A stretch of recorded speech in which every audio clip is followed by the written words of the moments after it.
Welcome to state board lecture series. This is Mauli Shinde, village development officer. आणि आज आपण बघणार आहोत महासागर व सागरी परिसंस्था.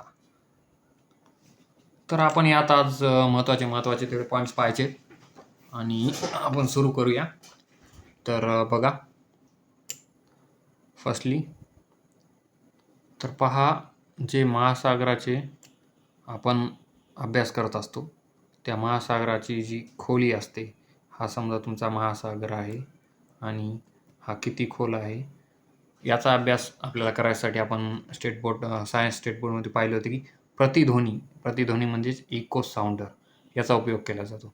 म्हणजे ह्या इको साऊंडर हे अशा प्रकारे खाली हा साऊंड येते, पेनिट्रेट करतो व तोच साऊंड पुन्हा बॅक रिफ्लेक्ट होतो आणि त्याच्यानुसार ह्या महासागराची खोली मोजल्या जाते व वेगवेगळ्या भू आकारांचा, महासागरातील जे वेगवेगळे भू आकार आहेत जे आपण पुढे पाहणार आहोत त्यांचा अभ्यास या इको साऊंडर नावाच्या कॉन्सेप्टने केला जातो.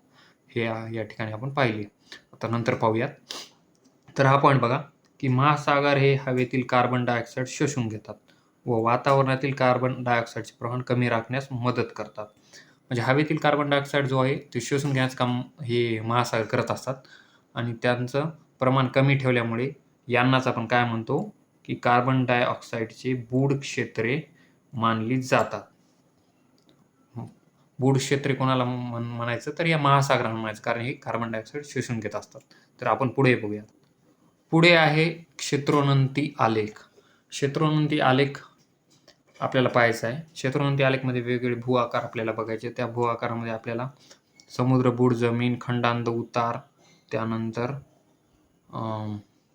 ज्या समुद्रातील जलमग्न रांगा आहेत त्या बघायच्या आहेत. या सर्व कॉन्सेप्ट आपल्याला इथं बघायचे आहेत. पुढे हा आलेख सरासरी खोली दर्शवतो या भूरूपांचा.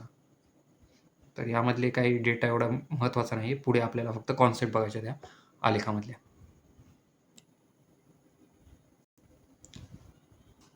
तर बघा, कोणकोणते भू आकार आहेत आपल्याला ते बघायचे. 4 ते 5 भू आकार ह्या समुद्रामध्ये आपल्याला आढळून येतात. तर ते असे, सर्वात पहिले बघा समुद्र, बूड, जमीन. समुद्र, बूड, जमीन हा जो भू आकार आहे तो इथं तुम्हाला दिसेल बघा. जी जमिनीसारखा भाग असते समुद्रामध्ये त्याला आपण समुद्र, बूड, जमीन म्हणतो. हे बघा या ठिकाणी हा दिसायला ना, हा आहे समुद्र, बूड, जमीन आहे एवढा जो सपाट आहे बऱ्यापैकी. त्यानंतर आपल्याला पुढं बघायचंय. पुढं बघा की समुद्र, बूड, जमीन कशाला म्हणायचं. सागरी लाटांमुळे खंडाचा जो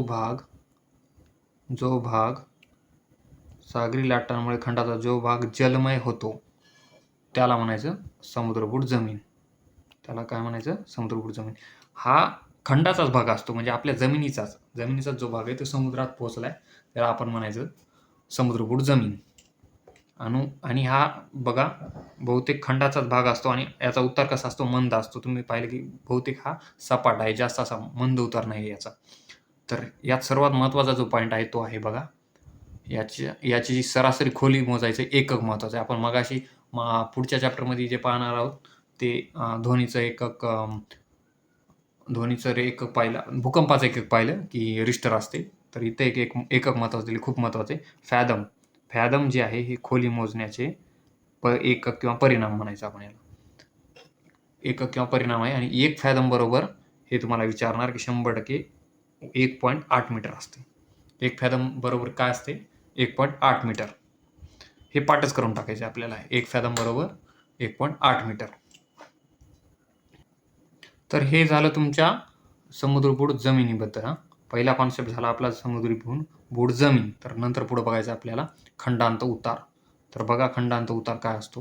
खंडांत उतार म्हणजे समुद्रबूड जमिनीच्या समुद्राकडील तुलनात्मक तीव्र उताराला. समुद्रबूड जमीन पाहिली आपण, समुद्रबूड जमिनीचा उतार हा तेवढा तीव्र नव्हता, मंद प्रकारचा होता. पण हा जो खंडांत उतार आहे याचा नावातच आहे बघा, खंडांत उतार नावातच आहे. तर याचा अर्थ होणार समुद्रबूड जमिनीच्या समुद्राकडील तुलनात्मक दृष्ट्या तीव्र उताराला खंडांत उतार म्हणतात. याचं मुख्य वैशिष्ट्य काय आहे तर तीव्र असा उतार ह्या भू आकाराचा वैशिष्ट्य आहे. त्यानंतर आपल्याला पाहिजे त्यानंतर आपल्याला याची सरासरी उतार, याचा सरासरी उतार महत्त्वाचा आहे. याचा सरासरी उतार आपल्याला महत्त्वाचा आहे. तो किती आहे? 4.5 डिग्री सेल्सिअस. खंडांत उतार याचा सरासरी उतार आहे 4 डिग्री सेल्सिअस. तर हे झालं तुमच्या खंडांत उताराबाबत. दुसरं भूरूप झालेलं आहे आपलं खंडांत उतार. तर आता पुढं बघायचं आहे आपल्याला. तिसरं आहे बघा सागरी मैदाने. सागरी मैदाने. तर सागरी मैदानामध्ये आपल्याला पाहायचं की सागरी मैदान काय असतात नेमकं. तर सागरी मैदान हे भू आकाराला अत्यंत खोलीवरील मैदान असेही म्हणतात. हे मैदान बऱ्यापैकी समुद्राच्या आतमध्ये असतात. आतमध्ये असल्यामुळे यांना आतमधील अत्यंत खोलीवरील मैदान म्हणतात. हे एक प्रकारचे मैदान असे असतात जे समुद्राच्या आत असतात. बहुतेक समुद्र बुड जमीन ही वर असते. एवढी काय समुद्राच्या आतमध्ये बुडालेली नसते. पण हे जे समुद्री मैदाने आहेत, सागरी मैदाने किंवा सागरी मैदाने म्हणू आपण त्याला. सागरी मैदान हे समुद्राच्या आतमध्ये आढळतात. आणि तुम्ही जर पाहिलं तर नंतर बघा की याचा विस्तार खंडांत उठावापासून सुरू होऊन खंडांत उठावापासून सुरू होऊन तो सागरी गर्तेच्या सीमेपर्यंत असतो. पुढं आपल्याला सागरी गर्ता बघायचा आहे बघा. सागरी गर्ता म्हणजे एक प्रकारचा खड्डा, असा खड्डा असलेला. समुद्रामध्ये सुद्धा एक वेगवेगळे प्रकारचे खड्डे असतात, त्याला आपण सागरी गर्ता असे म्हणतो. तर बघा, या खंडांत उतारावरील अशा उठावाला डीप सी फॅन्स म्हणायचं. काय म्हणायचं? या खंडांत उतारावरील अशा उठावाला डीप सी फॅन्स म्हणायचं. हे डीप सी फॅन्स कसे असतात बघा, हे अशा प्रकारचे असतात. हे अशा प्रकारे डीप सी फॅन्स हे तुम्हाला आढळतात. तर डीप सी फॅन्स हा कशाचा पार्ट आहे? तर डीप सी फॅन्स हा बघा, डीप सी फॅन्स हा पार्ट आहे सागरी मैदानाचा. सागरी मैदानाची खोली जवळपास किती असते? 3600 ते 5400 मीटरमध्ये. आता चौथ्या प्रकारचा आपल्याला पॉईंट बघायचा आहे, जो भू आकाराचा टाईप आहे, तो आहे सागरी गर्ता. सागरी गर्ता बघा. सागरी गर्तेची खोली मोजण्यासाठी प्रतिध्वनीची पद्धत वापरली जाते. मगाशी मी सांगितलं इको साऊंडरचा यूज ह्या सागरी गर्तेची खोली मोजण्यासाठी करतो आपण. ते वरून असा पेनिट्रेट करणार, पुन्हा रिफ्लेक्ट करणार. त्याच्या येण्याच्या आणि जाण्याच्या स्पीडवरून आपण त्याची खोली मोजतो. तर पुढे बघा, सागरी गर्ताचे म्हणजे एक प्रकारचा खड्डा आहे. आता हे खड्डे 2 प्रकारचे असतात. कोणकोणता? पहिला प्रकार खंदक. पहिला प्रकार असणार खंदक आणि दुसरा असणार उथळ खोलगट भाग. पहिला असणार खंदक व दुसरा असणार उथळ खोलगट भाग. तर खंदक काय असते बघा. खंदक सोपं असते. खंदक म्हणजे काय? लांब व अरुंद. हे बघा, हे असा लांब समजा, हे खंदक काढतोय मी. हे लांब, त्यानंतर अरुंद म्हणजे याची जास्त रुंदी नाही आहे, खूप कमी रुंदीचा हा प्रकार आहे. लांब, अरुंद व खोल, हा बघा खूप खोल आहे, याला म्हणायचं खंदक. हा झाला तुमचा खंदक. आणि त्याच्यानंतर बघा की उथळ खोलगट भाग काय असतो. हा लांब असतो, मान्य आहे. हा रुंद असतो, म्हणजे याच्यासारखा कमी रुंदीचा काय, जी रुंदी जास्त असणार, हा अशा प्रकारे असणार बघा.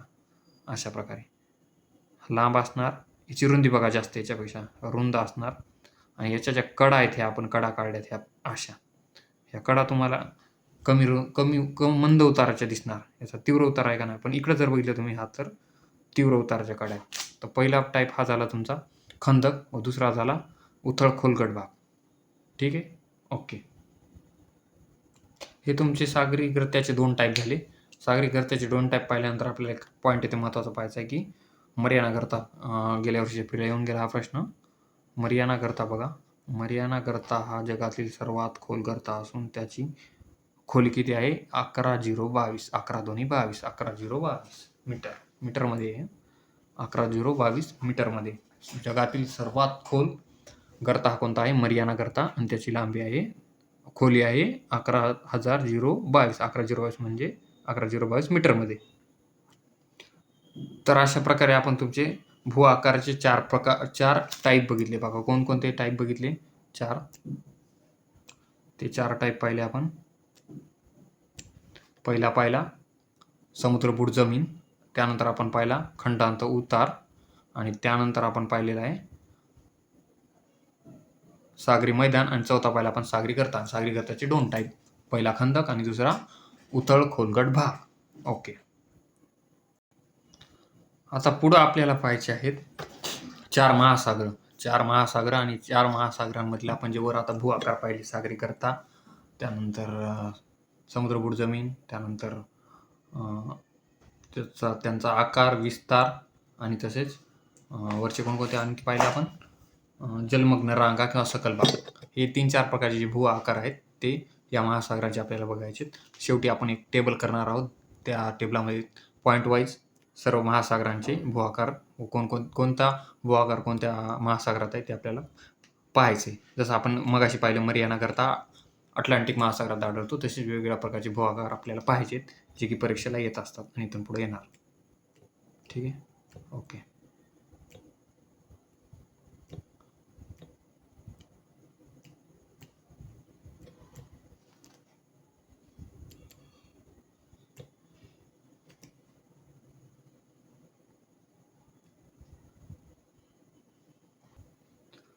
तर सर्वात पहिले बघा, पहिला महासागर पॅसिफिक महासागर. पहिला कोणता पाहायचा आपल्याला? पॅसिफिक महासागर पहिल्या नंबरचा. आणि पॅसिफिक महासागरामध्ये आता बघा फक्त महत्त्वाचे पॉईंट्स पाहायचे आहेत, बाकी काही फापट पसारा भरपूर दिला यामध्ये, तो काय कामाचा नाही. जेवढं कामाचं आहे आपण तेवढंच बघूयात. तर बघा पॅसिफिकचा आकार बघा पहिल्यांदा कसा असतो, त्रिकोणी असतो. आणि त्यानंतर बेरिंग ही सामुद्रिक आणि त्याचा शिरोबिंदू आहे. शिरोबिंदू म्हणजे वरच्या साईडचा सर्वात जो हा समजा त्रिकोणी तुमचा महासागर आहे आणि त्याच्या सगळ्यात वरचा म्हणजे शिर म्हणजे डोकं असतं बघा. शिरोबिंदू हा कोण आहे? बेरिंगची सामुद्रिणी. बेरिंगची सामुद्रिणी ही पॅसिफिक महासागराचा शिरोबिंदू आहे. तर वरच्या साईडला बघा पॅसिफिक महासागर कसा आहे. तर हा बघा पॅसिफिक महासागर हा बऱ्यापैकी असा त्रिकोणी दिसतो बघा तुम्हाला. त्याचा विस्तार आणि आकार कशा प्रकारचा आहे? तर त्रिकोणी प्रकारचा आहे बघा. आणि आता पुढचे पॉईंट्स पाहिजेत आपल्याला. यामध्ये बघा महासागरामध्ये खरं तर फक्त 3च पॉईंट्स महत्त्वाचे. एक तर तुमचा सागरी गर्ता, त्यानंतर बेटे कोणकोणते आहेत, आणि 3 नंबर म्हणजे तुमच्या जलमग्न रांगा कोणकोणत्या आहेत. तर आपल्याला महासागराचे फक्त हे 3च प्रकार बघायचे आहेत: सागरी गर्ता, जलमग्न रांगा आणि बेटे कोणकोणते आहेत. तर पॅसिफिक महासागरात बघूया आपण सर्वात आधी की कोणकोणते बेटे आहेत आणि जलमग्न रांगा आहेत. तर बघा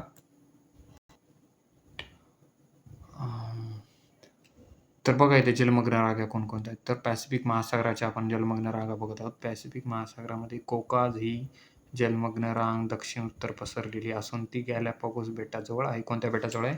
गॅलापॅगोस. कोणती रांग आहे? कोकाज ही जलमग्न रांग आहे. कुठे आढळते? पॅसिफिक महासागरात मध्ये. त्यानंतरच्या जलमग्न रांगा बघा कोणकोणत्या आहेत. बघा न्यूझीलंड व ऑस्ट्रेलियामध्ये टास्मॅनिया सकल भाग आहे. आणि त्यानंतर पुन्हा आठवली बघा मॅक्वेरी जलमग्न रांग. ही कोणती जलमग्न रांग आहे? दुसऱ्या नंबरची मॅक्वेरी. पहिली कोणती पाहिली आपण? पहिली पाहिली आपण कोकाज, दुसरी कोणती पाहिली? मॅक्वेरी, आणि तिसरी बघायची हवाई जलमग्न रांग. तर पॅसिफिक महासागरामध्ये 3 जलमग्न रांगा आहेत. पहिली आहे कोकाज, दुसरी आहे मॅक्वेरी आणि तिसरी आहे हवाई. ओके. तुमच्या जलमग्न रांगा संपल्या. आता आपल्याला बघायच्या सागरी गर्ता. सागरी गर्ता कोणकोणत्या आहेत बघा पॅसिफिक महासागरामध्ये. सागरी गर्ता आहे तुमचा ॲल्युशियन गर्ता व कुरिल गर्ता. हे दोन गर्ते पॅसिफिक महासागरात. कोणकोणते? ॲल्युशियन कुरिल. आणि हेच गर्ते पुढे बेटे म्हणून बघा तुम्ही. बेटे सेमच आहेत. कोणकोणते? ॲल्युशियन व कुरिल. वर पाहिलं की गर्ता ॲल्युशियन आणि कुरिल गर्ते आहेत, आणि तेच बेटे म्हणून सुद्धा खाली आढळतात, ॲल्युशियन आणि कुरिल. पुन्हा दुसरे कोणकोणते बेटे आहेत ते बघा. पहिलं 3 नंबरला आहे जपान, नंतर फिलिपाईन्स. हे सगळे देश आहेत, तरी पण हे बेटच आहेत, एका बेटावर वसलेले देश आहेत. जपान, फिलिपाईन्स, न्यूझीलंड आणि चिली हे 4 प्रकारचे देश. हे बऱ्यापैकी सगळ्यांना पाठवतात, पण खालचे खूप महत्त्वाचे आहेत, ते एकदा आपण डोळ्याखालून घालून घेऊया. बघा मालेनेशिया, मॅक्रोनेशिया, पॅलिनेशिया. तिन्ही प्रकारचे नेशिया, मालेनेशिया, मॅक्रोनेशिया, पॉलिनेशिया, तिन्ही प्रकारचे नेशिया नावाचे बेटं तुमच्या पॅसिफिक महासागरात आढळणार. तर आपण हे बघितले वेगवेगळे बेटे, गर्ता आणि वर जलमग्न रांगा. तर आपल्याला शेवटी टेबल बघायचं, त्यामुळे एवढी काही चिंता करू नका. तरी डोळ्याखालून एवढेच पुन्हा पाहून घ्या आणि पाठ करून घ्या. 2 नंबरचा महासागर आहे बघा अटलांटिक महासागर. अटलांटिक महासागर जवळपास 16.5% आहे सगळ्या महासागराच्या. तर यात महत्त्वाचा पॉईंट बघा की या महासागराचा आकार कसा आहे बघा. यस इंग्रजीच्या यस सारखा आकार आहे याचा. इंग्रजीच्या यस सारखा. हायलाइट भरब वाचलं तर नाही. गरीबी जाऊ द्या, समजून घ्यायचं थोडंसं. तर बघा यस अक्षराप्रमाणे कोणाचा आकार आहे? हा अटलांटिक महासागर यस सारखा आकार आहे. यस सारखा आकार कसा आहे तुम्हाला दाखवतो बघा. हे बघा तुमचा अटलांटिक महासागर कसला डेंजर दिसायला आहे. हाच आहे यस आकाराचा. Zoom in. Okay, no problem. Yes definitely this is S. हा तुमचा असा यस आकार आहे अटलांटिक महासागराचा. हेच सांगितले होते की यस आकारासारखा आहे. आता आपल्याला पुन्हा याच्यातलं पाहायचं जलमग्न रांगा, बेटे आणि सागरी करता. ओके, यात तुम्ही जो आपला अटलांटिक महासागर आहे त्याचे आसपासचे खंडही पाहून घ्यायचा. म्हणजे हे खंड एखानबार परीक्षेत येऊ शकतात.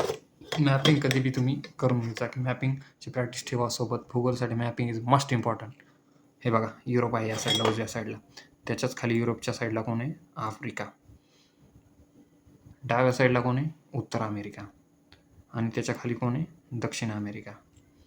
आणि हे बघा ह्या साईडला लॅब्राडोर समुद्र आणि इकडं हा कोणता समुद्र आहे? गॅसचा समुद्र आहे बघा, सारगॅसो. तर आपल्याला पाहिजे अटलांटिक महासागरातल्या जलमग्न रांगा बघा. या महासागराच्या मध्यभागी यस आकाराच्या मध्य अटलांटिक उंचवट्याने व्यापलेला आहे. मध्य अटलांटिक उंचवटा आहे इथं समजा असा प्रकारचा आहे मध्य अटलांटिक उंचवटा. आणि तो जो आहे हे बघा, हे खाली दिसत आहे.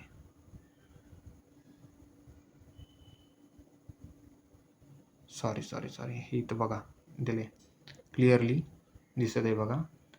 क्लिअरली दिसत आहे मध्य अटलांटिक जलमग्न रांग. कुठेही ही इथे दिली सुद्धा बघा काही.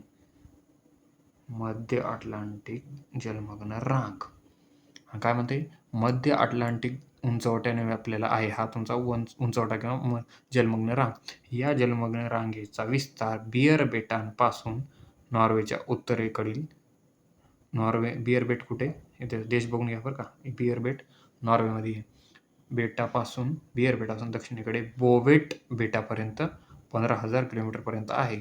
त्यानंतर बघा बरमुडा बेटाखेरीज अटलांटिकमधील सर्व बेटे या जलमग्न रांगेशी संबंधित आहेत. म्हणजे बरमुडा बेट सोडत बाकी सगळे बेट या जलमग्न रांगेशी संबंधित आहेत. या जलमग्न रांगेची एवढी 1700 मीटर खोली आहे. एवढी काही महत्त्वाची नाही. या जलमग्न रांगाच्या भागाला डॉल्फिन उठाव व दक्षिण भागास चॅलेंजर उठाव असे म्हणायचं. उत्तरेचा जे भाग आहे त्याला डॉल्फिन उठाव म्हणायचं आणि जे दक्षिणेचा भाग आहे त्याला चॅलेंजर उठाव म्हणायचं. हे इथं लक्षात ठेवा.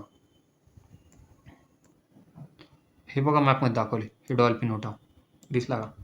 हे डॉल्फिन उठाव हे उत्तरेच्या साईडला आहे. आणि जे तुमचा दक्षिणेकडचा उठाव आहे तो आहे चॅलेंजर उठाव. हा दिसला का? चॅलेंजर उठाव.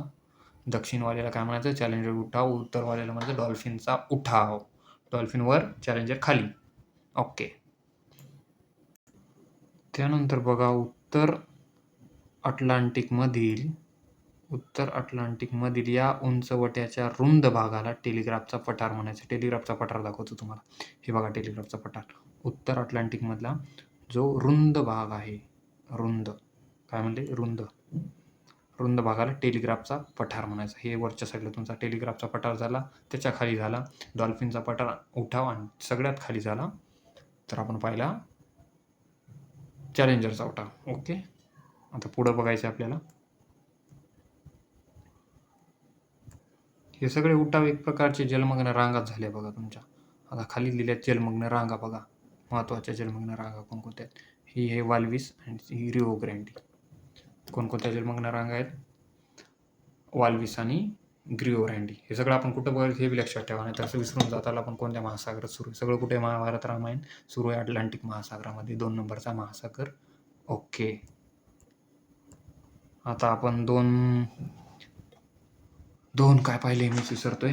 2 पाहिले आपण जलमग्न रांगा. पहिली पाहिली वाल्विस आणि दुसरी पाहिली रिओ ग्रँडी. वाल्विस आणि रिओ ग्रँडी. आता आपल्याला बघायचं आहे सागरी गर्ता. सागरी गर्ता बघायचा आपल्याला. सागरी गर्ते कोणकोणते बघा. हे सर्वात महत्त्वाचा सागरी गर्ता तुमचा पोर्टोरिको गर्ता. पोर्टोरिको सागरी गर्ता 1812 मीटर खोल. हा येऊन गेला तुमच्या गेल्या वर्षीच्या एमपीसीच्या प्रीला.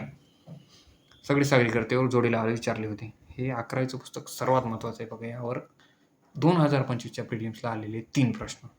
एका प्रश्नासाठी मुलं काय काय वाचतात आणि एकाच 11वीच्या स्टेट बोर्डच्या पुस्तकावर किती प्रश्न आले? 3. जे की खूप सारे झाले. 3 प्रश्न सुटतात तुमच्या डायरेक्ट हे 11वीच्या पुस्तकात. हे पुस्तक केलं तर तुमचे 2 क्वेश्चन तर फिक्सच होणार बघा. तर हा झाला पोर्टोरिको गर्ता. त्यानंतर सँडविच गर्ता. खायचं सँडविच गर्ता, पोर्टोरिको गर्ता. दोन्ही गर्ते कुठे आढळले? पोर्टोरिको आणि सँडविच गर्ते कुठे आढळले? अटलांटिक महासागरामध्ये. आता झाले हे गर्ते. आता पाहिजेत आपल्याला बेटे. बेटे कोणकोणते बघा. बेटे झाले तुमचे ब्रिटिश बेटे, न्यू फाउंडलंड बेटे, वेस्ट इंडीज, आइसलँड, फेरो बेटे. त्यानंतर पुन्हा आणखी आहेत का खाली कोणते? भरपूर आहेत बघा. हे जॉर्जिया बेटे, सेटलँड बेटे, फॉकलँड बेटे, केप हॉर्ड बेटे, कॅनरीज बेटे. हे बेटे बघा सगळे महत्त्वाचे बेटे बघा. कॅनरीजचे बेटे हे इतक्या प्रकारचे 8-10 बेटे सापडतात. तर 1-2 लक्षात ठेवा. न्यू फाउंडलंड बेट महत्त्वाचं आहे. न्यू फाउंडलंड बेट कुठं आढळतं? वेस्ट इंडीज बेट अटलांटिक महासागरामध्ये आढळतं. तर अशा प्रकारे तुम्ही संपवलेलं आहे अटलांटिक महासागरामधले. सर्वात आधी पाहिले आपण की वेगवेगळे जमिनीचे उठाव म्हणजे जलमग्न रांगा. जलमग्न रांगामध्ये पाहिलं आपण डॉल्फिनचा उठाव वरच्या साईडला, खालच्या साईडला पाहिला चॅलेंजरचा उठाव आणि अगदी वरच्या साईडला पाहिला टेलिग्राफचा पठार जो रुंद आहे. आणि 2 जलमग्न रांगा पाहिल्या ज्या वाल्विस आणि रिओ ग्रँडी नावाच्या आहेत. आणि पुढे आहे सागरी गर्ते. पोर्टोरिको गेल्या वर्षी विचारायला. पोर्टोरिको गर्ता आणि सँडविच गर्ता. आणि बेटे पाहिले न्यू फाउंडलंड आणि वेस्ट इंडीज आणि बरेच काही बेटे. 3 नंबरला आपल्याला पाहायचा आहे जो आपला प्राईड म्हणतात. मोदीजी म्हणतात की आपला हा प्राईड आहे आणि आपण ह्या हिंदी महासागराचे रखवाले आहोत. तर तो आपला आवडता सगळ्यांचा हिंदी महासागर म्हणजेच आपल्या भारताचा शान बान शान हिंदी महासागर. हे जर पाठ नाही तर तुम्हाला बाकीचा वाचून काहीच फायदा नाही. तर सुरू करूया हिंदी महासागर. हिंदी महासागर बघा. एकूण महासागराचे 20% आहे. 20% भाग कोणाचा आहे? हिंदी महासागर आपल्याला आहे. तर निश्चित आपले भारत आहे या ठिकाणी. पाकिस्तान आहे. हरामखोर पाकिस्तान आहे. त्यानंतर इराण आहे. त्यानंतर इकडं ऑस्ट्रेलिया, सुंदा, मलेशिया खूप सारे बेटं ह्याच्या आजूबाजूला स्थित आहेत. तर हा पश्चिमेकडे अरबी पठार व आफ्रिका खंडाने वेढलेला महासागर आहे. पश्चिमेकडे कोण आहे? अरबी पठार व आफ्रिका खंड आढळतो. पश्चिमेकडे अरबी पठार आणि आफ्रिका खंडाने व्यापलेला आहे. ओके. थोडक्यात आपण बघूया हिंदी महासागर कसा आहे. हे बघा आपला भारत, सारे जहां से अच्छा अपना भारत. त्यानंतर खाली बघा भारताच्या खाली आहे हा हिंदी महासागर. हिंदी महासागर उजव्या साईडला बंगालचा उपसागर, हे अरबी समुद्र. त्यानंतर ही आता इथंच पाठ करून घ्या. 90 पूर्व समुद्री जलमग्न रांग. कोणती जलमग्न रांग आहे हिंदी महासागरात? 90 पूर्व. त्यानंतर बघा कोणकोणते जलमग्न रांग आहे तिथे. ईशान्य हिंदी जलमग्न रांग, नैऋत्य हिंदी जलमग्न रांग. डाव्या हाताला कोण आहे तुमचा? मादागास्करचा सकल बेस. इथे हे तुमचा मादागास्कर देश. हे तुम्हाला मगाशी म्हणलं होतं की डाऊन साईडला ऑस्ट्रेलिया आहे ह्या साईडला. आणि पुन्हा आणखी खाली बघूया. आणि शेवटी अंटार्क्टिकाचा खंड. ओके. हे आपण पाहिले हिंदी महासागराचे मॅप. जिओलॉजी कशी आहे नेमकी, कशा प्रकारची आहे. तर आपण खाली बघूया. खाली आपण आपल्याला पाहायचं आहे ही कोणते यात जलमग्न रांगा आढळतात. तर त्यांनी इथे एकच जलमग्न रांग दिली. आपण 2 पाहिल्यावर 90 पूर्व जलमग्न रांग आणि 2 नंबरची आणखीन एक इथं महत्त्वाची जलमग्न रांग दिली ती आहे, ती जलमग्न रांग आहे बघा, कार्ल्सबर्ग जलमग्न रांग ही आहे. कार्ल्सबर्ग जलमग्न रांग हिंदी महासागरातली भरपूर साऱ्या पाहिल्या आपण, पण ही एक महत्त्वाची आहे की कार्ल्सबर्ग जलमग्न रांग कुठं आढळते? हिंदी महासागरात सुरू आहे. सगळं विसरू नका. हिंदी महासागर आपला प्राईड आहे. आणि त्यानंतर आपल्याला बघायचे सागरी गर्ता. हा गर्ता विचारला जाऊ शकतो 100% पेपरला कोणाला कोणातरी येणार. विश्वास ठेवा माझ्या. सुंदा गर्ता. सुंदा गर्ता कुठे? सुंदा गर्ता आहे हिंदी महासागरामध्ये. हिंदी महासागरामध्ये गर्ता, सागरी गर्ता आहे, सुंदा गर्ता आणि वर आहे कार्ल्सबर्गची रांग. आणि आता आपल्याला बघायचे बेटे कोणकोणते आहेत. तर बेटे बघा कोणकोणते आहेत. बेटे आहेत Sri Lanka, Madagascar, Andaman, Nicobar, Arakan Yoma. सगळ्यात महत्त्वाचं आहे आराकान योमा. त्यानंतर झांजिबार, कोमोरो, साकोत्रा, मॉरिशस, रियुनियन बेट सुद्धा महत्त्वाचं आहे बघा. ही ज्वालामुखी बेटे आहेत. ज्वालामुखी बेटे 100% विचारल्या जाणार कोणकोणते आहेत. मॉरिशस आणि रियुनियन ही कोण आहेत? ज्वालामुखी बेटे. तर इथे हायलाईट करून घ्या. हायलायटर चला लावा लवकर. हायलायटर काढला. हायलायटर हा बघा तुमचा मॉरिशस व रियुनियन हे कोण आहेत? ज्वालामुखी बेटे आहेत. मॉरिशस आणि रियुनियन कोण आहेत? ज्वालामुखीय बेटे आहेत. डबल एकदा हायलाईट करा. वर बघा आणखी महत्त्वाचे काय बेटे आहेत. हे झांजिबार आपण ऐकलेलं नसते, साकोत्रा ऐकलेलं नसते, हे लक्षात ठेवा. साकोत्रा, झांजिबार. त्यानंतर आराकान योमा हे सुद्धा तुम्ही कधीच ऐकलेलं नाही. कोमोरो पण कधीच ऐकलेलं नाही. हे न ऐकलेले प्रश्न बेट परीक्षेला येणार 100% येणार. साकोत्रा, झांजिबार, कोमोरो आणि आराकान योमा ही बेटे हिंदी महासागरात आढळतात. आता आपण वर हिंदी महासागराची मॅप बघूया आणि हिंदी महासागरात कोणकोणते भूरूप आढळतात ते थोडक्यात बघूया. तर बघा हिंदी महासागरात जलमग्न रांग मगाशी डिस्कस केलेली 90 पूर्व जलमग्न रांग. 90 पूर्व जलमग्न रांग ही. त्यानंतर या साईडला बोकन जलमग्न रांग. त्यानंतर इकडं छागोस लोका डायू रांग. त्यानंतर इकडं आपण पाहिलेली कार्ल्सबर्ग जलमग्न रांग सर्वात महत्त्वाची. पुन्हा खाली कोणकोणती आहे?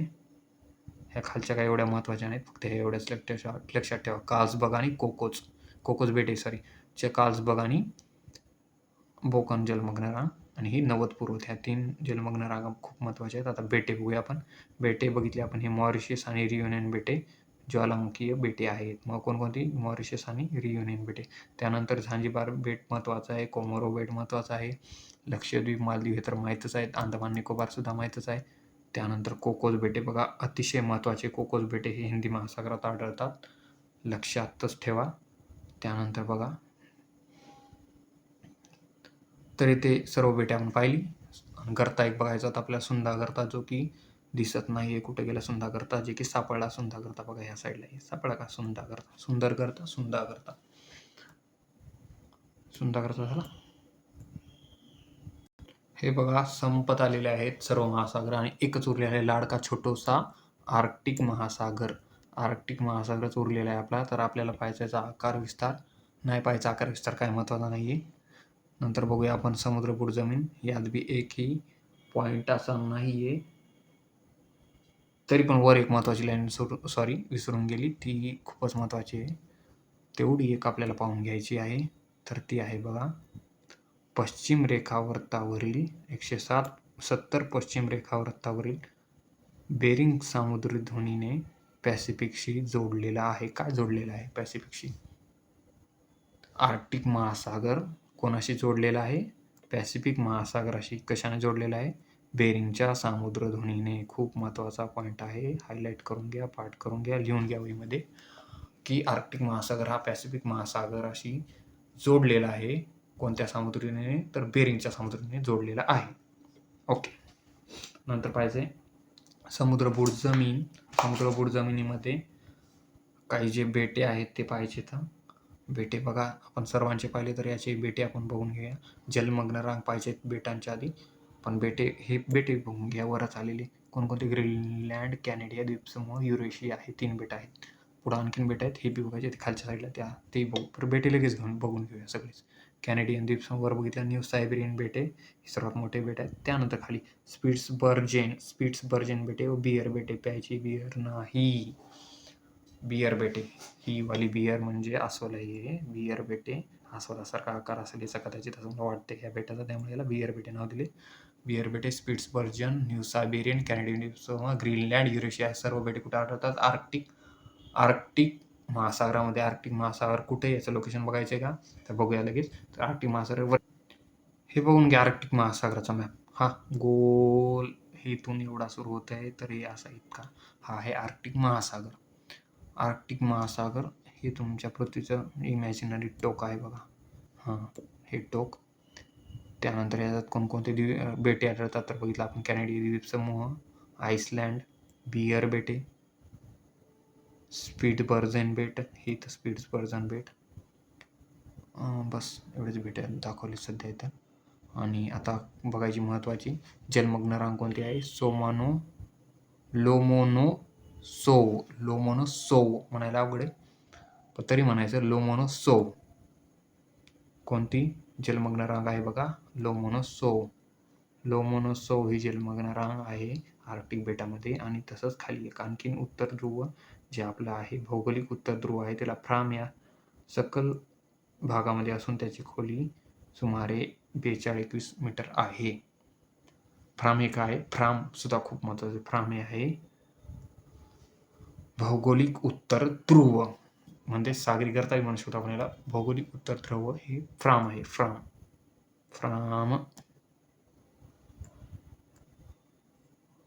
हा सकल भाग आहे. सकल भाग म्हणजे खोल असलेला एक प्रकारचा सागरी गर्ता टाईप. आणि त्यानंतर इथं जलमग्न रांगा आणखीन बघा ज्या महत्त्वाच्या दिल्यात, की लोमोनोसोव जलमग्न रांग, नानसेन जलमग्न रांग. नानसेन आपल्याला वाटेल हिंदी महासागरात नाव आपल्यासारखं दिसते, नानसेन हे जलमग्न रांग आर्क्टिक महासागरात आहे. नानसेन कार्डिलेरा व युरेशियाच्या किनाऱ्या दरम्यान पसरलेली असून तिला म्हणायचं नानसेन जलमग्न रांग. नानसेन जलमग्न रांग आणि लोमोनोसोव जलमग्न रांग ह्या दोन्ही आहेत आर्क्टिकमध्ये आहेत ह्या जलमग्न रांगा.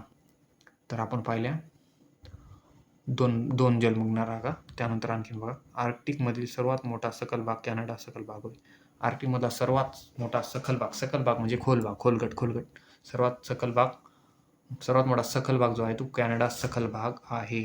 आणि दोन जलमग्न रांगा कोणकोणत्या आहेत? लोमोनोसोव आणि दुसरी नानसेन आणि लोमोनोसोव जलमग्न रांगा ह्या आहेत आर्क्टिक महासागरात. मग अशा पण बघितलं कॅनेडियन द्वीपसमूह, न्यू सायबेरियन बेटे, स्पिट्सबर्जन मी दाखवलं वर, बियर बेटे बी दाखवलं. ठीक आहे, तर पाहिले आपण ही सगळी बेटे, जलमग्न रांग. आणि इथं समुद्री गर्ता असं काय मला सापडा नाही, पण हे फ्रामलाच तुम्ही गर्ता म्हणून कन्सिडर करू शकता. फ्राम बी एक प्रकारचा गर्ताच आहे. फ्रामलाच कन्सिडर आहे सागरी गर्ता. सकल म्हणजे गर्त्या टाईपच आहे तो. तर हे पाहिले बेटे, त्यानंतर ह्या जलमग्न रांगा आणि सागरी गर्ता तर नाही, पण ह्या फ्रामला कन्सिडर करू शकतो. तर अशा प्रकारे आपण चारही महासागर पाहिले, त्यांचे सागरी गर्ते पाहिले, त्यानंतर बेटे पाहिली व पुन्हा काय पाहिलं होतं? सागरी गर्ता, बेटे आणि पाहिलं आपण जलमग्न रांगा.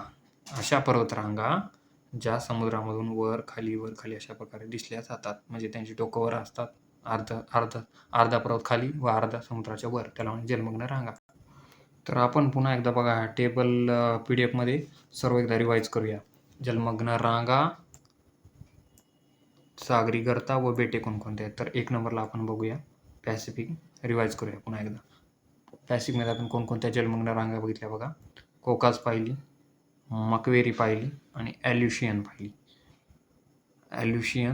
मक्वेरी आणि कोकास जलमग्न रांगा. त्यानंतर आपण बघितलं हेच ॲल्युशियन इकडं गर्त्यामध्ये, त्यानंतर कुरिलन ॲल्युशियन गर्ते. त्यानंतर चॅलेंजर नावाचा गर्ता. हे महत्त्वाचे आहेत बघा, हे पेपरला येणार. हे टेबल तुम्हाला PDF खालच्या व्हिडिओच्या डिस्क्रिप्शन लिंकमध्ये मिळून जाईल, त्याची चिंता करू नका. त्यानंतर बघा बेटे बघा, तुम्हाला म्हणलं की ॲल्युशियन आणि कुरिल बेटे हे इकडे येतात. हे ॲल्युशियन, हे कुरिल बेटे बी आहेत आणि सागरी गर्ते बी आहेत. बेटे बी आहेत आणि सागरी गर्ते पण आहेत. काय आहेत? बेटे पण आहेत आणि सागरी गर्ते पण आहेत. आणि त्यानंतर बघा फिलिपाईन्स देश, न्यूझीलंड देश, चिली देश आणि इनके जपान पुन्हा आहे. इथे जपान. हे सगळे बेटे जे आहेत ते आढळतात पॅसिफिक महासागरामध्ये, पहिल्या जे आपण पाहिलं. आता पुढं बघूयात दुसरा अटलांटिक महासागर. दुसरा महासागर अटलांटिक 2 नंबरचा. अटलांटिकमध्ये कोणकोणत्या जलमग्न रांगा आहेत? वाल्विस आहे, रिओ ग्रँडी आहे. कोणकोणते आहे? वाल्विस आहे, रिओ ग्रँडी आहे. त्यानंतर इथं इथं कोणकोणते सागरी गर्ते आहेत बघा. सागरी गर्ते पोर्टोरिको हा आला आहे 2025च्या प्रिलिम्सला. पोर्टोरिको कोणत्या याच्यात आहे? महासागरात, अटलांटिकमध्ये विचारला होता. सँडविचसुद्धा येऊ शकतो. सँडविच पण कुठे आहे? अटलांटिक महासागरामध्येच आढळतो. सँडविच सागरी गर्ता हा अटलांटिक महासागरामध्ये आढळतो. त्यानंतर बघा सँडविच हा सागरी गर्ता पण आहे आणि बेटसुद्धा आहे सँडविच नावाचं. त्यानंतर न्यू फाउंडलंड, वेस्ट इंडिज आणि आपण बरेचसे पाहिले. आणखीन बेटे पण ही महत्त्वाची पुन्हा एकदा मी रिवाईज करतोय. तर पुढे काय काय पाहिलं आपण? सँडविच, न्यू फाउंडलंड आणि वेस्ट इंडिज ही आहेत बेटे अटलांटिक महासागराची. अटलांटिकला एकदा झूम करून सर्व व्यवस्थित बघून घ्या. कोणकोणते 1 नंबरला काय दिले आपण? हे दिलेत तुमचे, हे दिले आहेत जलमग्न रांगा, ह्या दिल्यात सागरी गर्ता, हे दिलेत बेटे. सागरी गर्ता, बेटे आणि जलमग्न रांगा. ओके, तर पुढं बघू. 3 नंबरला बघा. हे 2 नंबरचं पुन्हा रिवाईज करा जरा आणि 3 नंबरला सुद्धा बघा. आता 3 नंबर झाल्यावर 2 नंबरला बघा शिकवणं. हिंदी महासागर आपल्या लाडका, हे महासागर पाठच करून घ्या. तुम्हाला लाज वाटली पाहिजे जरी पाठ नसेल तर. बघा जलमग्न रांगा कोणकोणत्या? कार्लसबर्ग, 90 पूर्व, हे तर नावानच कळेल की 90 पूर्व मराठी नाव आहे. हिंदी महासागरात आठवते. कार्लसबर्ग महत्त्वाचं आहे, खूप महत्त्वाचं आहे. कार्लसबर्ग, जलमग्न रांग. त्यानंतर सुंदा हे काय आहे? गर्ता आहे, लक्षात ठेवा. हे सगळे गर्त्याचा टेबल आहे उभा. सुंदा गर्ता एकच दिला आहे, हे येऊ शकतो परीक्षेत. सुंदा गर्ता हिंदी महासागरात आहे. त्यानंतर बघा बेटे, श्रीलंका एक बेट आहे. त्यानंतर झांझिबार तुम्हाला सांगितलं महत्त्वाचं आहे. कोमोरा, कोणकोणते बेटे? श्रीलंका, झांझिबार, कोमोरा आणि खूप सारे बेटे आहेत. अंदमान निकोबार, ते सगळे कॉमन. मादागास्कर हे कॉमन सेन्स आहे. आता हे पाठ करायचं आहे, महत्त्वाचे तेवढेच घेतोय मी. ठीक आहे, पुढचा शेवटचा सगळ्यात छोटासा, माझ्यासारखा हो तुमच्यासारखा. 4 नंबरचा आर्क्टिकचा आहे. आणि आर्क्टिक महासागरामध्ये एकच जलमग्न रांग, 2 आहेत तशा. लोमोनोसोव आहे आणि आणखीन एक बघितली होती लोमोनोसोव, आणि कोणती? लोमोनोसोव आणि वाटेल आपल्या हिंदीमध्ये पण ती आर्क्टिकमध्ये आहे. तिचं नाव बघा आपल्यासारखं नाना, आर्क्टिक नाना, नॉनसेन्स नाही, नानसेन आर्क्टिक महासागरामध्येच आहे. तर आर्क्टिकमध्ये कोणकोणत्या जलमग्न रांगा आहेत? लोमोनोसोव आणि नानसेन. त्यानंतर तुमचा गर्ता नाही, हा एक सखोल भाग आहे, पण गर्ता कन्सिडर केले. फ्राम नावाचा गर्ता जरा किंवा सखल भाग सापडतो आर्क्टिकमध्ये, आर्क्टिक महासागरात सापडतो. आणि त्यानंतर सर्वात महत्त्वाचं बेटे कोणकोणते आहेत? न्यू सायबेरियन, स्पिट्सबर्जन आणि बियर आवडती बियर हे अस्वलवाला बियर बेटे कुठं आढळणार? आर्क्टिक महासागरामध्ये. तर पुन्हा एकदा हा टेबल बघून घ्या, ओव्हरलूक नुसता बघून घ्या. बघा पॅसिफिकमध्ये कोणकोणते आहेत? जलमग्न रांगा, सागरी गर्ता, बेटे. त्यानंतर अटलांटिकमध्ये बघा कोणकोणते आहेत, केलं रिवाईज. त्यानंतर हिंदीमध्ये बघा. ठीक आहे, हिंदीमध्ये सुंदा महत्त्वाचा आहे. सुंदा, कोमोरो, झांझिबार बेटे. आर्क्टिक बघा, आर्क्टिकमध्ये तर लोमोनोसोव, नानसेन आहे. फ्राम बेटे बघा, स्पिट्सबर्जन, बियर बेटे, न्यू सायबेरियन बेटे. ओके, तर हे आपण सर्व पाहिली महासागर व त्यातील बेटे, सागरी गर्ता आणि जलमग्न रांगा. आता आपल्यासाठी पाहायचं आहे की जगातील सर्वात प्रमुख द्वीपसमूह. त्याआधी आपण बघूया द्वीपसमूह म्हणजे काय असते. द्वीपसमूह म्हणजे अनेक बेटांचा समूह किंवा शृंखला होय. तर द्वीपसमूह म्हणजे काय? तर अनेक बेटांचा समूह. आता पुढं बघा,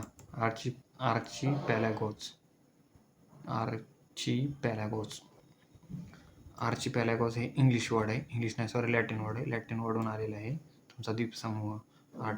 लॅटिन वर्डून आलेला आहे. आर्चिपॅलॅगोस, आर्की म्हणजे मुख्य आणि पॅलॅगोस म्हणजे सागर. पॅलागोस म्हणजे सागर आणि आर्की म्हणजे मुख्य, ह्याच्यातून तयार झाला आर्चिपॅलागोस. त्याचा अर्थ होतो मराठीत द्वीपसमूह. तर आपल्याला द्वीपसमूह लक्षात ठेवायचा. आर्चिपॅलागोस जाऊ दे तिकडे उडत. आता द्वीपसमूह काय असतात बघा. द्वीपसमूह तुम्हाला गावरान भाषेत सांगतो काय असतात. द्वीपसमूह म्हणजे हे जे आपले छोटे छोटे बेट आहेत, हे असे आसपास जवळ समजा, त्या सर्व बेटाला मिळून एक द्वीपसमूह तयार होणार. असे वेगवेगळे द्वीपसमूह तयार होतात. द्वीपसमूह म्हणजे छोटे बेटाचे मिळून एक ग्रुप तयार केला, त्याला म्हणायचं द्वीपसमूह. असे खूप सारे द्वीपसमूह वेगवेगळ्या महासागरात, जे आपण 4 वर पाहिले त्या महासागरामध्ये आढळत असतात. तर आपल्याला बघायचे ते कोणकोणते द्वीपसमूह आहेत ते खाली दिलेले आहेत. द्वीपसमूह कोणकोणते आहेत बघा. हेच वर जे आपण बेट पाहिले त्याच्यापैकी काय मोठमोठाले बेट आहेत त्याला द्वीपसमूह असं नाव दिले. आणि बऱ्याच प्रकारचे आहेत. तर बघा, तर सगळ्यात आधी बघा वर दिले मलेशिया. मलेशिया हे द्वीपसमूह कोणत्या याच्यात आढळते. मलेशिया हा द्वीपसमूह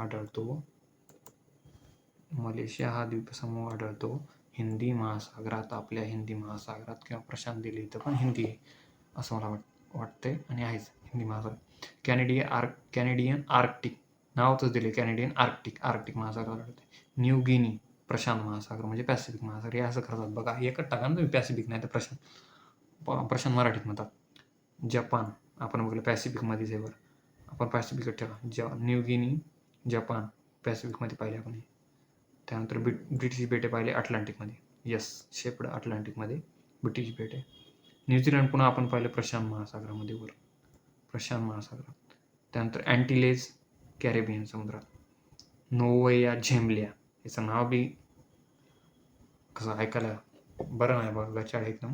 तसं ते आर्क्टिक नाव बी अवघड आहे. तर हे नोव्हेया झेम्लिया कुठे आर्क्टिकमध्ये. स्वालबार्ड याचं बी नाव तसंच आहे, आर्क्टिकमध्येच आढळणार.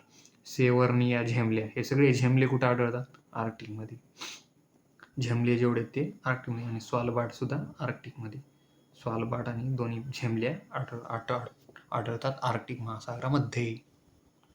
पुढे बघूया. मलेशिया किंवा इंडोनेशिया द्वीपसमूह. मलेशिया एक नंबरचा. मलेशिया जो किंवा इंडोनेशिया द्वीपसमूह, याची स्थिती आपल्याला महत्त्वाची, कुठे स्थित नेमका लोकेशन.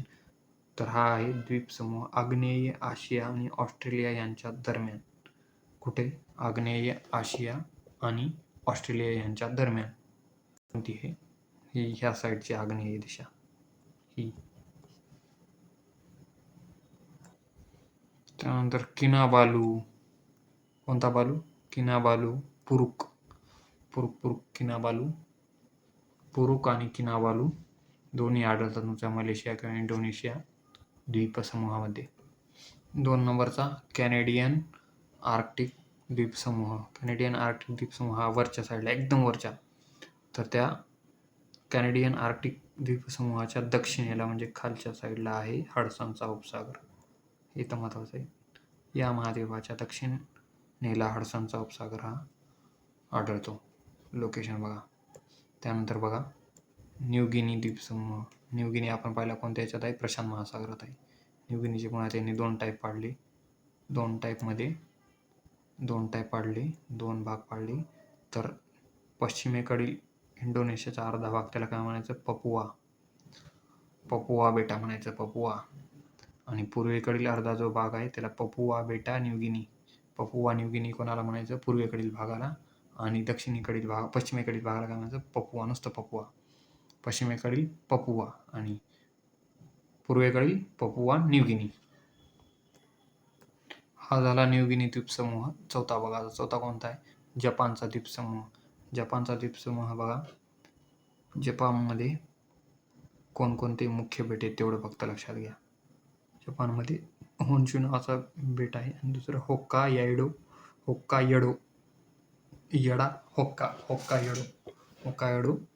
हे बेट आहेत. फक्त 2च बेट आहेत जपान द्वीपसमूहामध्ये महत्त्वाचे. होन्शू आणि होक्कायडो. होन्शू हा एका राज्याशिवायच्या पिढीला येऊन गेलेला प्रश्न आहे. होन्शू. आता येणार होक्कायडो. हे दोन्ही पाठ करा. होक्का आणि होन्शू हे बेट आहेत जपान द्वीपसमूहामध्ये. त्यानंतर बघू ब्रिटिश द्वीपसमूह. ब्रिटिश द्वीपसमूहामध्ये कोणकोणते महत्त्वाचे आहेत. तर ब्रिटिश बेटे येणार याच्यात. ग्रेट ब्रिटन येणार. त्यानंतर आयर्लंड येणार. आयर्लंड नंतर आयर्लंड नंतर तुमचा इथे हे झाले मुख्य बेटे. कोणकोणते मुख्य बेटे आहेत? ब्रिटिश बेटे, ग्रेट ब्रिटन आणि आयर्लंड हे 3 बेटे. आणि या द्वीपसमूहाचा उदय जे आहे ते हालचालीमुळे झाला असा शास्त्रज्ञांचा अंदाज आहे. तर कशामुळे उदय झाला हे विचारलं जाऊ शकतं, तर हालचालीमुळे याचा उदय झालेला आहे. कोणत्या? ब्रिटिश द्वीपसमूहाचा. आणि पुन्हा 6वा आहे बघा न्यूझीलंड द्वीपसमूह. न्यूझीलंड द्वीपसमूहामध्ये त्यात उत्तर द्वीप व दक्षिण द्वीप असे महत्त्वाचे 2 बेट आहेत. आपण वर जसे 2 पाहिले, जपानचे होन्शू आणि होक्काइडो, तसे न्यूझीलंडचे उत्तर द्वीप व दक्षिण द्वीप असे प्रमुख न्यूझीलंडचे 2 मुख्य बेटे आहेत. जे हे द्वीप बेटे आहेत, याचे जे बेटे आहेत हे लेकर आहेत, बेटे आहेत. हे बेटे एका सामुद्रधुनीमुळे विभक्त म्हणजे वेगवेगळे झाले आहे. आणि ती कुकची सामुद्रधुनी बघा. कुकची सामुद्रधुनी कोणत्या सामुद्रधुनी? कुक सामुद्रधुनीमुळे उत्तर बेट व दक्षिण बेट वेगवेगळे केलेले आहेत. कोणाचे? न्यूझीलंड द्वीपसमूहाचे. महत्त्वाचा पॉईंट आहे. पाठ करा, पाठ करून ठेवा, वहीमध्ये लिहून घ्या. काही बी करा पण पाठ करून घ्या. त्यानंतर बघा अँटिलीज द्वीपसमूह 7वा. अँटिलीज द्वीपसमूह कुठे महत्त्वाचा आहे? महत्त्वाची लोकेशन आहे कुठे? कॅरिबियन समुद्रात. कुठं आहे? कॅरिबियन समुद्रामध्ये आहे. लक्षातच ठेवा. ओके. आता पुढं बघा हे झेमल्या आला बघा पुन्हा. नोव्या झेमल्या आला. नोव्या झेमल्याचा अर्थ काय बघा? नवीन जमीन अर्थ होते. नवीन जमीन. त्याच्यानंतर हे तुम्हाला कुठं सांगितले, याचं नाव बी अवघड आहे म्हणून हे अवघड महासागरात, जसं ज्या महासागराचं नाव घ्यायला अवघड आहे त्याच्यातच आढळणारी नोव्या झेमल्या आर्क्टिक आलं मला. आर्क्टिक. आणि याचे स्थान बघा रशियाच्या उत्तरेला आहे. सगळ्यात रशिया वर आहे बघा, ह्या साईडला उत्तरेला सगळ्यात वर रशिया आहे. आणि त्या रशियाच्या उत्तरेला कोण आहे? नोव्या झेमल्या. नोव्या झेमल्या हा 2 बेटात विभागला जातो. त्यापैकी मुख्य बेट आहे नोव्या झेमल्या व दुसरे महत्त्वाचे बेट आहे सेवर्निया झेमल्या. 2 बेट आहेत पुन्हा डबल इथं नोव्या झेमल्याचे. एक 2 लेकर आहेत झेमल्या नावाचे, नोव्या झेमल्या, आणि दुसरा आहे सेवर्निया झेमल्या. पुढं बघूयात सॉलबर्ड द्वीपसमूह. सॉलबर्ड द्वीपसमूहामध्ये याचा अर्थ बघा खूप महत्त्वाचा आहे. सॉलबर्डचा नेमका अर्थ होते शीत सागर किनारा, म्हणजे थंडगार सागरी किनारा. थंडगार सागरी किनारा. आणि नॉर्वे देशाच्या हा अगदी उत्तरेला आहे. म्हणजे लोकेशन कुठे? नॉर्वे देशाच्या उत्तरेला स्वालबर्ड द्वीपसमूह आहे. आणि या 2 लाईन महत्त्वाच्या आहेत बघा. या 2 लाईन यात ही बाकी काही नाही एवढं दिलेलं, पण 2 लाईन पाठ करून ठेवतं. या क्षेत्रात मध्यरात्रीचा सूर्य हा 99 दिवस असतो, तर ध्रुवीय रात्र 84 दिवसाची असते. हे काय परीक्षेला येणार नाही, पण सहज मी सांगितले, जाऊ द्या, लक्षात बी ठेवणं काय कामाचं नाही, येत नाही परीक्षेला. त्यानंतर दुसरा झेमल्या बघा, ते मुख्य बेट दुसरं आहे ते सेवर्निया झेमल्या. सेवर्निया झेमल्या मुख्य आणि शेवटचं. सेवर्निया झेमल्याचं स्थान बघा, हे आर्क्टिक महासागरातील सैबेरिया देश आहे. सैबेरियाच्या पोलस्त्रव तैमूर द्वीपकल्पाच्या उत्तर दिशेला आहे. कोणत्या द्वीपकल्पाच्या उत्तरेला आहे? तैमूर किंवा तैमूर, लक्षात ठेवा. करीना कपूरचं लेकरू आहे काय?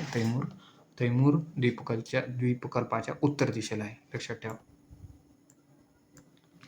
तर सेवर्निया झेमल्याचे 4 प्रकार बघा. 4 प्रकार कोणकोणते आहेत?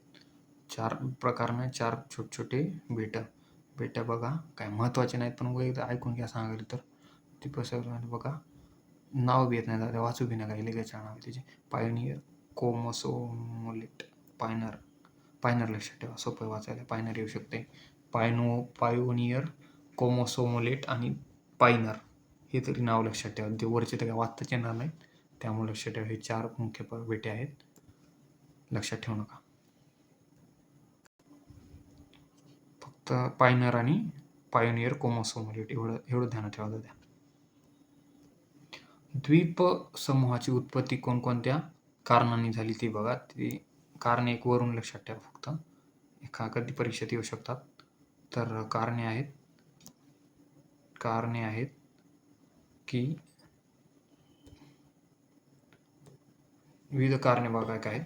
तर पहिले पृथ्वीच्या अंतर्गत भू हालचाली, ज्वालामुखीय क्रिया, प्रवाळ खडकांची निर्मिती व गाळाचे संचयन या 4 कारणांमुळे वेगवेगळ्या द्वीपसमूहांची उत्पत्ती होत असते आणि ह्या कारणांनी कोणकोणते द्वीपसमूह उत्पन्न झाले ते आपल्याला पुढे बघायचे. म्हणजे कारण कोणत्या द्वीपसमूहाच्या उत्पत्तीला कारणीभूत ठरलं हे महत्त्वाचं आहे. खाली आपण एक्झाम्पल बघूया.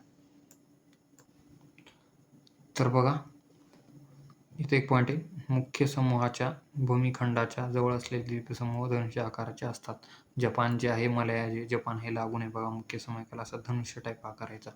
धनुष्य टाईप हे असा धनुष्य टाईप आकार आहे जपानचा आणि मलयाचा. आता चॅप्टर संपत आले बघा. शेवटचा पॉईंट आणि लास्ट पॉईंट, सागरी परिसंस्था म्हणजे ज्याला इंग्लिशमध्ये इकोसिस्टीम म्हणतात. सागरी इकोसिस्टीम आपल्याला पाहायच्यात. तर एक सागरी इकोसिस्टीम परिसंस्थाचे प्रकार बघा. पहिला मुख्य प्रकार त्यांनी दिला जलीय परिसंस्था. ज्या परिसंस्था पूर्णपणे पाण्यातच कार्यरत असतात त्या परिसंस्थांना जलीय परिसंस्था असे म्हणायचे. सिंपल, ज्या पाण्यात आहेत त्यांना जलीय परिसंस्था म्हणायचं. त्याचे 2 टाईप पुढे दिलेत. एक आहे सागरी परिसंस्था, दुसरी आहे खाडी. ती बघू खाली. तरी बघा सागरी परिसंस्था जी आहे या संस्था फार मोठ्या व वैशिष्ट्यपूर्ण असतात व इथं फायटोप्लॅन्क्टन नावाचे प्राथमिक जीव आढळतात. वनस्पतीजन्य प्लवक मराठीत म्हणतात, इंग्लिशमध्ये फायटोप्लॅन्क्टन. वनस्पतीजन्य प्लवक किंवा फायटोप्लॅन्क्टन हे आढळतात तुमच्या सागरी परिसंस्थांमध्ये. कोण आढळते? फायटोप्लॅन्क्टन. आणि 2 नंबरची आहे खाडीतील परिसंस्था बघा. सागरी परिसंस्था म्हणजे समुद्रातील परिसंस्था. थोडक्यात खाडीमधली म्हणजे खाडीतील परिसंस्था म्हणजे ज्या खाडीमध्ये आढळतात. नेमकं खाडी काय तर ते बघा. खाडीचा अर्थ होते, खाडीची व्याख्या आहे सागराला भरती आल्यानंतर सागराचे पाणी नदीमुखात जेथपर्यंत जाते तेथपर्यंतचा प्रदेश हा खाडी ओळखला जातो. तर बघा एक डायग्राम काढून सांगतो साईडला. ह्या इथं जागा आहे बघितलं. हे समजा इथे नदी, ही नदी आहे ही अशी, आणि हे इकडं समुद्र आहे. हा समुद्र, ही नदी आली अशी. आता समजा सागराला जेव्हा भरती येते, फुल पाणी आलं समजायला, तर हे पाणी काय होते, हे नदीच्या तोंडापर्यंत शिरते, हे असं इथपर्यंत. आता हे इथं समुद्र आहे, हे इथं आहे नदी, आणि ह्या इथं त्यांच्या दोन्ही मध्यभागी इथं नदीचं पाणी मिक्स झालं आणि सागराचं इथं मिक्स झालं. म्हणजे अर्ध खारं व अर्ध गोड असणार. अर्ध खारं व अर्ध गोड असणार. मग अर्ध खारं अर्ध गोड आहे. तर या ठिकाणी बघा हे आहे नद्या व समुद्र यांचे संक्रमण म्हणजे मिळण्याचे क्षेत्र म्हणून ओळखले जाते. म्हणून दोन्हीचं पाणी मिक्स होते. कारण नद्याची क्षारता फारच कमी असते म्हणून असते व सागराची क्षारता जास्त असते. या उलट खाडीची क्षारता मध्यम असते. खाडीची क्षारता कशी असणार आहे? मध्यम का असणार आहे? कारण सागराचं अर्ध पाणी आहे, नदीचं अर्ध पाणी आहे, नदीचं गोड पाणी आहे, सागरात थोडं खारट पाणी, दोन्हीचं म्हणून झालं मध्यम क्षारता असलेलं खाडीचं पाणी. आणि हे आहे खाडीची परिसंस्था. खाडीमध्ये आणखी काही महत्त्वाचे पॉईंट्स नाहीत. इथंच आपण खाडीची परिसंस्था संपवू. ओके. तर इथं तुमच्या 2 परिसंस्था संपल्या. जलीय परिसंस्था पहिला प्रकार सागरी जलसंस्था, दुसरा खाडी जलसंस्था. हे तुमचे फापट पसाऱ्याचे पॉईंट म्हणजे बिनकामाचे पॉईंट, जे की काहीच कामाचे नसतात तरी पेपर दिलेत वाचायला, की सागर संपदामध्ये काय जैविक अजैविक संपदा, त्यानंतर जैविक संपदामध्ये त्यानं काय काय टाईप दिले ते बी आपल्याला पाहिजे नाही, आणि त्यानंतर अजैविक संपदा ते बी आपल्याला पाहायचे नाही. कारण माहितीचं अजैविकमध्ये जवळपास तुमचे खनिजं, सगळ्या प्रकारचे खनिजं येतात. मिनरल्स. ओके, मिनरल्सच खनिज, तुमचा गॅस. इस्रायलमध्ये जे सराफ वाद सुरू आहे ऑइलचा, ते ऑइल सगळी ह्या अजैविकमध्ये संस्थानामध्ये येत असतात. हे महत्त्वाचे, पण इथं काही असे MCQs पॉईंट दिलेले नाही त्यामध्ये, त्यामुळे हे वाचत नाही. तर चॅप्टरचा आपण आता इथे शेवट करूया. शेवट ऑब्जेक्टिव्ह MCQs करायचा आहे आपल्याला. तर बघा, जागतिक सागरी क्षेत्राचा टिंब टक्के भाग सागरी मैदानाने व्यापला आहे. तर 66% व्यापलेला आहे. जागतिक सागरी क्षेत्राचा टिंब टक्के भाग सागरी मैदानांनी व्यापलेला आहे. सागरी मैदाने 66% व्यापलेलं आहे. तर अटलांटिक महासागर आणि भूपृष्ठाचा टिंब टक्के भाग हा व्यापलेला आहे. तर तो व्यापला 16.5%. दोन्ही महत्त्वाचे नाहीत. जगातील सर्वात खोल सागरी गर्ता कुठे आढळतो? तो मरियाना बघितला आपण. 11,022 मीटर. झांजिबार म्हणलं की तुम्हाला खूप महत्त्वाचं आहे, पाठच करा हिंदी महासागरामध्ये. ओके. तर आज आपण वेगवेगळी महासागर बघितली, वेगवेगळी बेटे पाहिली, सागरीकरता पाहिली. आपण 4 महासागरामधली सागरीकरता, बेटे आणि जलमग्न रांगा पाहिली. तर इथं आपण थांबूया. आज खूप मोठं चॅप्टर झालं आपल्यासाठी. तरी पण जाता जाता एवढं बघून जायचं का? जोड्याला होता मजा येते बघा, जोड्याला होती या. आठवा सगळे बेट आठवा, कोणतं कुठे तुम्हाला शिकवलं एवढं जीव तोडून. तरी बघा ब्रिटिश सांगतो. ब्रिटिश बेटे बघा अटलांटिक महासागरामध्ये आहेत. सॉल्बर्ड ऐकायला थोडं वेगळं आहे, त्यामुळे हे वाचायला बी आर्क्टिक वेगळे त्याच महासागरात आढळते. आणि मॉरिशियस आपल्या भारताच्या जवळ आहे हिंदी महासागरात. आणि कुरिल बेटे, ॲल्युशियन बेटे हे आढळतात पॅसिफिक महासागरामध्ये. आणि हा चॅप्टर संपला. चलो बाय, भागो. भागने से पहिले ये देख के जाओ. सागरी इकोसिस्टम बघा कसल्या सुंदर आहेत, कसली भारी माशी आहे, सुंदर जीवन आहे बघा. सर्वात सुंदर विषय बघा हे भूगोल. भूगोल जर सुंदर विषय वाटला ना तुम्हाला, तुम्ही सगळा डाटा पाठ करणार भूगोलाचा, कधीही नाही विसरणार. आणि मी तुम्हाला ट्रिक्स सांगणारच आहे, असल्या ट्रिक्स सांगणार जिंदगीभर बी तुम्ही विसरणार नाही. Okay bye.